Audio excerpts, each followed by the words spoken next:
Hi friends, అందరికీ నమస్తే. ఈరోజు మనం మీ ముందుకి ఒక మంచి టాపిక్తో వచ్చాను. సో మన మెడికల్ అడ్డాలో ఈరోజు మనం డిస్కస్ చేయబోయే టాపిక్ ఏంటంటే డిఎంఎల్టీ. సో ఈరోజు చాలామంది స్టూడెంట్స్ డిఎంఎల్టీ చేస్తున్నారు. సో ఈ డిఎంఎల్టీ చేయడం ద్వారా మనకి ఎలిజిబిలిటీ ఉంటుంది, డ్యూరేషన్ ఎంత ఉంటుంది, అండ్ ఏ సబ్జెక్ట్స్ ఉంటాయి, అండ్ ఫీజు ఎంత ఉంటుంది, అండ్ నెక్స్ట్ వచ్చేసరికి కెరీర్, ఒక ల్యాబ్ టెక్నీషియన్గా కెరీర్ ఎలాగా ఉంటుంది, అండ్ ఇదే డిఎంఎల్టీ తర్వాత జాబ్ రోల్ ఎలా ఉంటుంది. సో ఈ టాపిక్స్ అన్నీ ఈరోజు మనం డిస్కస్ చేద్దాం.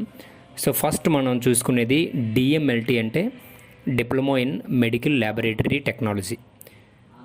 సో ఈ డిఎంఎల్టీలో ఎవరైనా చేరాలి, ఈ డిఎంఎల్టీ కోర్స్ ఎవరైనా చేయాలి అనుకుంటే ఫస్ట్ మీరు కంప్లీట్ చేయాల్సింది ఏంటంటే ఇంటర్మీడియట్లో బైపీసీ గ్రూప్ మీరు కంప్లీట్ చేసినట్లయితే సో మీకు ఫస్ట్ ప్రియారిటీ అనేది డిఎంఎల్టీ చేసుకునే ఛాన్స్ ఉంటుంది. లేదు బైపీసీ కాకుండా మీరు any other group like MPC, CEC, HEC, so ఇలాంటి గ్రూప్స్ ఏవి తీసుకున్నా కూడా మీకు సెకండ్ ప్రియారిటీ అనేది ఇవ్వడం జరుగుతుంది. సో ఇది ఎలిజిబిలిటీ అనేది. అండ్ నెక్స్ట్ వచ్చేసరికి డిఎంఎల్టీ అనేది ఎన్ని సంవత్సరాలు.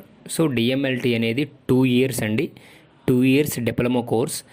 సో ఈ 2 years కూడా కొంతమంది రెగ్యులర్గా కాలేజ్కి వెళ్తుంటారు, కొంతమంది డిస్టెన్స్లో కూడా ఈ diploma in medical laboratory technology, ఈ డిఎంఎల్టీ కోర్స్ అనేది కొంతమంది చేస్తుంటారు. అండ్ నెక్స్ట్ వచ్చేసరికి థర్డ్ పాయింట్ వచ్చేసరికి సబ్జెక్ట్స్. సో డిఎంఎల్టీలో సబ్జెక్ట్స్ అనేవి చాలా ఇంపార్టెంటు.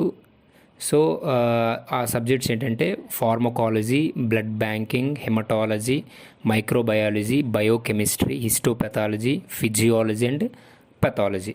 సో ఈ సబ్జెక్ట్స్ మీద అయితే మీకు ఈ డిఎంఎల్టీ ఎవరైతే చేస్తున్నారో వాళ్ళకి 2 yearsకి లాస్ట్ ఇయర్ సెకండ్ ఇయర్లో మీకు ఎగ్జామ్స్ అనేది కండక్ట్ చేయడం జరుగుతుంది. సో ఇవి ఇంపార్టెంట్ అండ్ మీరు రీడ్ చేయాల్సిన సబ్జెక్ట్స్. అండ్ నెక్స్ట్ వచ్చేసరికి ఫీజు విషయానికి వచ్చేసరికి ప్రైవేట్ కాలేజ్లో కాలేజీని బట్టి ఎనీ పెద్ద కాలేజ్ అయితే సో లైక్ నారాయణ, ఇంకా చాలా పెద్ద పెద్ద కాలేజెస్ ఉంటాయి కదా. సో అలాంటి ప్రైవేట్ కాలేజెస్లో అయితే స్టార్టింగే మీకు పెర్ ఇయర్ 30 నుండి 40,000 వరకు స్టార్టింగే మొదలవుతుంది. సో 2 years కలిపి కాలేజీని బట్టి మీకు నియర్లీ 60,000 అండ్ 60,000 నుండి 90,000, 1 lakh వరకు కూడా ఛార్జ్ చేసే కాలేజెస్ ఉన్నాయి. సో అదే మీకు గవర్నమెంట్ సెక్టర్లో ఒకవేళ సీట్ వచ్చినట్లయితే డిఎంఎల్టీ, సో మీకు 2 years కలిపి 20,000, ఒక సంవత్సరం కాదు 2 years కలిపి 20,000 లోపే మీకు గవర్నమెంట్లోనైతే ఫీజు వాళ్ళు ఛార్జ్ చేస్తారు. సో ఇది ఫీజు విషయానికి వచ్చేసరికి.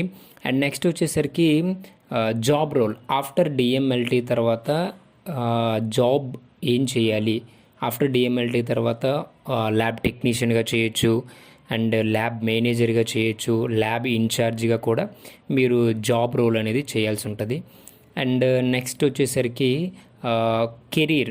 So after DMLT 2 years complete అయిన తర్వాత ల్యాబ్ టెక్నీషియన్గా కెరీర్ ఎలా స్టార్ట్ చేయాలి అంటే సో మీరు ఒకవేళ ల్యాబ్ టెక్నీషియన్ కోర్స్ అయిపోయిన తర్వాత మీ రిజిస్ట్రేషన్ సర్టిఫికేట్ వచ్చిన తర్వాత any corporate hospital like Apollo, care ఇలాంటి హాస్పిటల్స్లో మీకు ల్యాబ్ టెక్నీషియన్గా మీకు ఛాన్స్ అయితే ఉంటుంది. సో ఇలాంటి కార్పొరేట్ హాస్పిటల్లోనైతే స్టార్టింగ్ మీకు 10,000 నుండి 15,000 వరకు మీకు స్టార్టింగ్ శాలరీ ఇస్తారు. సో ఎక్స్పీరియన్స్ని బట్టి అక్కడ మీరు చేస్తున్న దాన్ని బట్టి మీకు శాలరీలో గ్రోత్ అనేది వాళ్ళు పెంచుతూ ఉంటారు. అదే గవర్నమెంట్లో కాంట్రాక్ట్ విధానంలో ఇప్పుడు అంతా కాంట్రాక్ట్ విధానంలో రిక్రూట్ చేస్తున్నారు కనుక సో గవర్నమెంట్లో కాంట్రాక్ట్ విధానంలో ఒకవేళ మీకు జాబ్ వచ్చినట్లయితే మీ స్టార్టింగ్ శాలరీ అనేది ఒకవేళ స్టేట్ గవర్నమెంట్లో చాలా కాంట్రాక్ట్ ఉన్నాయి. ఎన్హెచ్ఎం అని లేదా డిఎంఈ అని ఇలాగా చాలా ఆర్డి కంట్రోల్ అని ఇలాగ చాలా ఉన్నాయి. సో వీటిల్లో అవుట్ సోర్సింగ్ కాంట్రాక్ట్ విధానంలో కానీ మీకు ఒకవేళ జాబు గవర్నమెంట్లో వచ్చినట్లయితే మీకు 20 నుండి స్టార్టింగే 20,000 నుండి 30,000 వరకు స్టార్టింగ్ శాలరీ ఉంటుంది. సో మీరు ఇంకా అలాగా గవర్నమెంట్ సెక్టర్లో చేస్తూ ఉంటే మీకు శాలరీ కూడా పెరుగుతుంది. అండ్ నెక్స్ట్ వచ్చేసరికి ఆఫ్టర్ 10 ఇయర్స్ లేదా 15 ఇయర్స్ లేదా 20 ఇయర్స్ తర్వాత అయినా రెగ్యులరైజేషన్ అయ్యే ఛాన్స్ అయితే ఉంటుంది. సో ఇది ఫ్రెండ్స్ కంప్లీట్గా డిఎంఎల్టీ గురించి కంప్లీట్గా మీకు నేను ఇన్ఫర్మేషన్ అయితే ఇచ్చానే అనుకుంటున్నాను. సో ఈ యూజ్ఫుల్ ఇన్ఫర్మేషన్ మీ ఫ్రెండ్స్ అదేవిధంగా మీ వాళ్ళు ఎవరైతే ఉంటారో సో ఎవరైతే డిఎంఎల్టీ చేయాలనుకుంటారో వాళ్ళకి ఈ ఇన్ఫర్మేషన్ కంప్లీట్ ఇన్ఫర్మేషన్ షేర్ చేయండి. సో మీకు ఏమైనా డౌట్స్ కానీ ఏమైనా ఉంటే కామెంట్ సెక్షన్లో కామెంట్ చేయండి. నేను డెఫినెట్లీగా మీకు రిప్లై అయితే ఇస్తాను. అదేవిధంగా మర్చిపోవద్దు మన ఛానల్ని లైక్ షేర్ అండ్ సబ్స్క్రైబ్ కూడా చేయండి. Thank you. మరిన్ని హెల్త్ అండ్ నోటిఫికేషన్స్ కానీ లేదా ఇలాంటి యూజ్ఫుల్ ఇన్ఫర్మేషన్ కోసం మన ఛానల్ని సబ్స్క్రైబ్ అయితే చేయండి. Thank you.